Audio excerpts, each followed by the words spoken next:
అందరికీ నమస్కారం. శ్రీ గురుభ్యో నమః.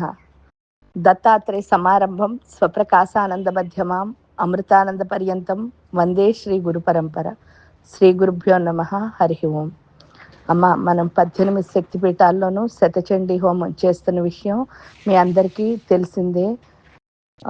ఇప్పుడు మనం అష్టాదశ శక్తిపీఠాల్లో 17వ పీఠం కింద మనం వచ్చింది వెస్ట్ బెంగాల్ శృంఖలాదేవి పీఠానికి. ఈ శృంఖలాదేవి పీఠంలో మనం ఈ చండీ హోమాన్ని చేసుకోవడానికని వచ్చాం. ఇక్కడికి వచ్చేసరికి ఏంటి అంటే పరిస్థితి ఎలా ఏంటి అని అంటే ఆ గుడిని పూర్తిగా మూసేశారు. చుట్టూ ప్రహారీ గోడ కట్టేసి దాంట్లో తాళాలు వేసేసి ఆ తర్వాత దాని చుట్టూ కంచెల కట్టి అంటే ఇనపతో కంచెల్లా కట్టేసి లోపలికి ఎవరు వెళ్ళకూడదు అని ఆంక్ష ఉన్నది. బయట నుంచే మనం టెంపుల్ని చూస్తాం, అంటే గుడి చూస్తాం అంతే. బయట నుంచే చూస్తాము. ఆ గుడి కూడా శిథిలాలు అయిపోయాయి. ఇలా 20 ఏళ్ళ నుంచి ఉన్నదిట. ఎందుకో మనసుకి చాలా చాలా చాలా చాలా కష్టంగా అనిపించింది, బాధగా అనిపించింది. నేను మీ అందరికీ షేర్ చేయాలనుకున్నది ఈ బాధ అనుకోండి, కష్టం అనుకోండి, దీన్ని షేర్ చేయాలనుకున్నాను. ఏమిటి అని అంటే మనందరం కలిసి మళ్ళీ ఏం చేయాలి, అమ్మకి పూర్వ వైభవం తేవాలి అని అనిపించింది. ఇక్కడ పూర్వ వైభవం తేవాలి అంటే మనం చేయాల్సింది ఏమీ లేదు.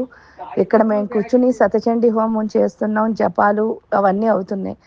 అంతేకాకుండా మీరందరూ మీకు తోచిన అంటే లలితా సహస్రం అవ్వచ్చు, లేదా చండీ పారాయణ అవ్వచ్చు, లేదా ఇప్పుడు మేం చేస్తున్నది ఏంటి అని అంటే ఎవరికైనా పంచదశి మంత్రం ఉంటే, నిత్య దేవతల మంత్రాలు తెలిసి ఉంటే ఆ మంత్రాలు చేయొచ్చు. లేదా మీకు తోచిన ఏదో మంత్రాన్ని ఆ తల్లికి దారపోస్తారు అన్న ముఖ్య ఉద్దేశంతో ఈ మెసేజ్ పెడుతున్నాను. మీరు ఎంత వీలైతే అంత చెయ్యండి. ఎందుకంటే విశృంఖల వివిక్తస్థ వీరమాత వియత్ప్రసుహు అని అమ్మవారిని అంటున్నాం. విశృంఖల అంటే ఏంటంటే, శృంఖల అంటే మన సంఖ్యలు ఏవైతే ఉన్నాయో అవి. విశృంఖల అంటే మనలో ఉన్న ఆ సంఖ్యలు, ఈ అష్టపాసాలనే సంఖ్యలను తొలగించే తల్లి. ఇక్కడ ఆవిడ సంఖ్యలను తొలగించే తల్లి ఎందుకు సంఖ్యలేసి కూర్చుంది అని అన్నప్పుడు నా మనసుకు అనిపించింది ఏంటంటే, మనం ఎవరూ సరిగ్గా లేకనే. కాబట్టి మనందరం ఆ వీరమాత అన్నారు కదా, వీరులకి తల్లి. కాబట్టి మనం అందరం మన యొక్క ఈ జపాలు తపాలు ఏవైతే ఉన్నాయో వాటిలతో ఆవిడ్ని మళ్ళీ చక్కగా నవ్వుతూ ఆవిడ ఆ శృంఖలాలను విడగొట్టుకుని వచ్చేటట్టు చేయాలి. ఎందుకంటే మనం ఆర్తిగా పిలిస్తేనే కదా అమ్మ బయటకు వస్తుంది.